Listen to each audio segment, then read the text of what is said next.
Now on the APEC VIP hotline, cutting-edge training for the serious athlete, apecgo.com. Joining us now, the head football coach of the Daingerfield Tigers, Arec Sardenia. How you doing, Coach?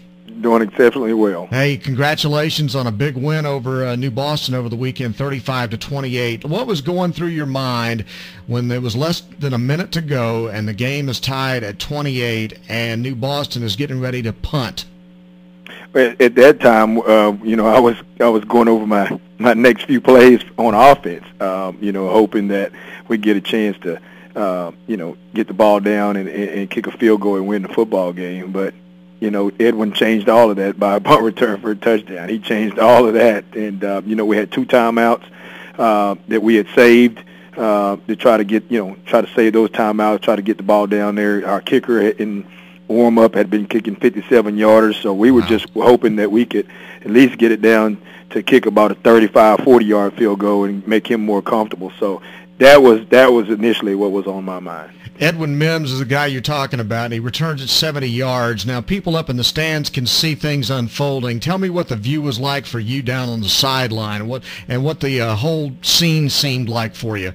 Well, the sideline view was, it was interesting. You got a kid that made one guy miss, and once he made that one guy miss, you could see about 5 or 6 kids from New Boston chasing after him, and once he made those 4 or 5 kids miss, I knew he had a chance, and I also knew at that time we were at least in field goal range. He made one more kid miss, he cut it back, and that was it. And from then on, I was hoping no one was blocking someone in the bags. I was looking for the flag. just praying. I was looking for the flag. I love it. It just looked too easy, to somebody had to block somebody in the bag. But when you watch film on it, there was about 9 kids that he either outran or made a move on, and he just did a good job. He just took over that part of the game. That's an incredible way to win a ball game. Have you won a ball game like that before, like in that fashion?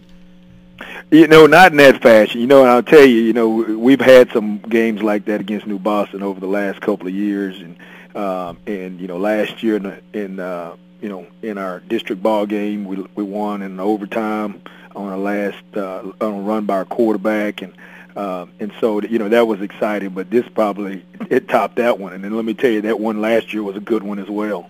It sounded like it. Yeah. And what's it like to play a team a second time, a team that you lost to early in the year in a wild ball game, and then to be able to come back and beat them the second time around in the game that means everything? Well, it meant a lot to the kids. When we lost to them early on in the season, we went back and evaluated some things, and you do that after every ball game. It just wasn't just a loss to New Boston. It's even when you win, you go back and reevaluate. And we knew that there's a chance that we could possibly, meet up with them again. We just didn't know when and how, and we just wanted to continue to focus every week, and we focused every week up until last week, and until we were able to play them again. And the kids were at that time. Now we were focusing on New Boston. We didn't. We knew they were out there, and we knew we'd face them again. I'm sure they felt the same. We just didn't know when, just because both teams were playing so well. And it just, it felt good to have a win against them this time. What did you guys do differently that you were able to control Damian Haskins? Well, I think that and I had talked before we played. I thought the formula was going to be we're just going to have to get in position to tackle him. I didn't think we tackled him very well the first ball game. I felt like that he found some holes, and he's a very physical young man, and I felt like that we were in position, but he was fast enough to make moves and make us miss, and so we struggled with it. We also at that time we just on the defensive side we had some kids that got injured, and so we just felt like going into that game there was a different group of kids. Number one, personnel wise. Number two, our kids have been getting better every week and have been and then you talk about the rivalry. So it just made that much better. Now, you held him to 137 yards on 33 carries. That was his second lowest total of the year. That had to be very satisfying. Well, sure it was. You know, with the kids in the first ball game, I mean, he ran loose, and you know, I didn't look at the numbers, you know, as much as probably another coach would, but I just knew that first ball game he was running around a lot, you know, and in this ball game, you know, we just tackled well. We were, you know, all of our kids. I can't highlight one kid. It was all of our kids on defense. Talk about the player that Edwin Mims is. Well, you know, first of all, he's a great young man. You know, he's a great kid in the classroom, and he's a yes sir, no sir young man, and so, you know, that tells you a lot about him there. And then when you get him out on the football field, he's a very intelligent football player. You know, we play him a lot of different positions. He's very intelligent and understanding our offense and understanding just football. You know, and he is, you know, when you are that type of young man, you know, you give yourself a chance every day. You know, he's a kid that wants to be a coach one day, so that'll tell you that, you know, when you give him something, he's going to feed off of that. So, you know, we can put him in a lot of different positions, and he excels at them all. He's an outstanding player and obviously made a huge play. I got to ask you now, this is your second year at Dangerfield. How far is the farthest you've gone in the playoffs as a head coach?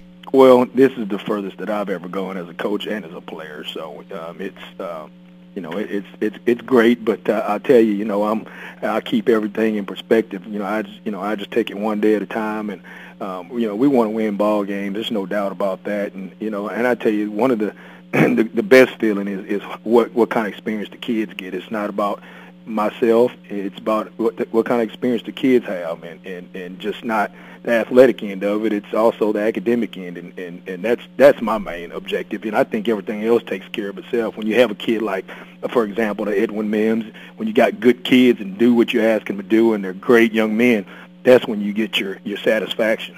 Well, the reason I was asking, I was talking to John Tyler coach Rickland Holmes yesterday, and you know, he's in his first job as a head coach, and I was asking him about mentors and who do you talk to now? Do you spend a lot of time talking to fellow coaches or your former coach, or you know, about being in this position, going into the state semifinals and trying to get advice on how to get your team ready at this point? You know, who do you? Who do I talk to? Yeah, I talk to the coaches on my staff because they've been there. They know. You know, they've been there and they know. You know, we have Coach Mason, our defensive coordinator, Coach Hightower, who's his co-assistant coordinator, and we have Curtis Lewis. And, you know, those guys, they've been there. You know, Coach Lewis has been here for, you know, since the early 80s, and, you know, and he's been there plenty of times. So, you know, when I need some answers, those are the guys that I go to because they know about it, and they've been there. It must be a great feeling to know that you can just walk down the hall then and just say, okay, all right, this is a new situation for me. What did you guys do? Right, and that's exactly what I do. You know, when I have any questions, when it's to the extent of where we are right now, those are the guys that I lean on, and they've been great for me. So how do you prepare a team for a state semifinal game? You know, every week the pressure builds. There's more on the line. You're so close now to getting a state championship. So how do you approach this? Well, we approach it by beating wall, you know, and like I said earlier, you know, we know that that's out there, just like we knew that having at some point in time we're going to have to face New Boston again. You know, we have to focus on Wall, and then we'll focus on whoever we will play next week once we get there. We just got to make sure we can beat these guys. This is a good football team. Wall's a good football team, and there's no doubt that we got to prepare this week just to get ready for them and play well. I feel like if we play well, then we'll give ourselves that chance. What kind of team are they? Obviously, they're 12-1. What kind of things do they do? What kind of challenges do they pose? Well, they'll ground and pound offense.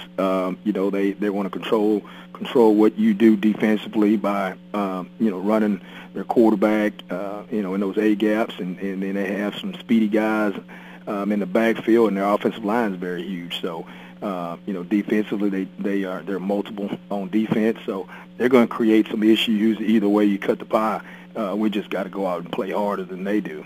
Okay, and so where do you have the edge? Well, I think we have the edge based on our speed. You know, I feel like that our speed is going to be better than theirs. You know, I hadn't seen them on. You know, the tape doesn't tell you everything. You got to see it on the field.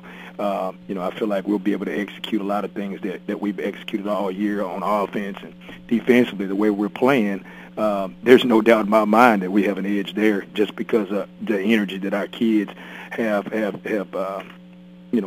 gained over the past few weeks in our playoff games. They're just at another level right now. And we've talked about it before, just the tradition, the D on the helmet means so much, doesn't it? Well, you know, and it does, and, you know, and I was going to leave that out, but, you know, it does. I mean, when you know, I felt like after that game on Friday, and in the last game against Winsboro, it felt like that D is meaning much more right now, and you know, I think it does to the kids just because of the tradition, and they know where we are right now, and they're not going to let anyone down. And you talk about Edwin Mims, you know, and how he's played over the past few weeks. He's taken this thing to another level, and I think that D is just ingrained into him. Outstanding. Coach, thanks very much for talking to us. Best of luck to you on Friday night against Wall, and we hope to see you at Cowboy Stadium the following week, okay? Yes, sir. It sounds good, and I appreciate you having me. Thank you very much. Arec Sardenia, the head football coach of the Dangerfield, on Bryan Houston Sports Radio Live on 99.3 Talk FM.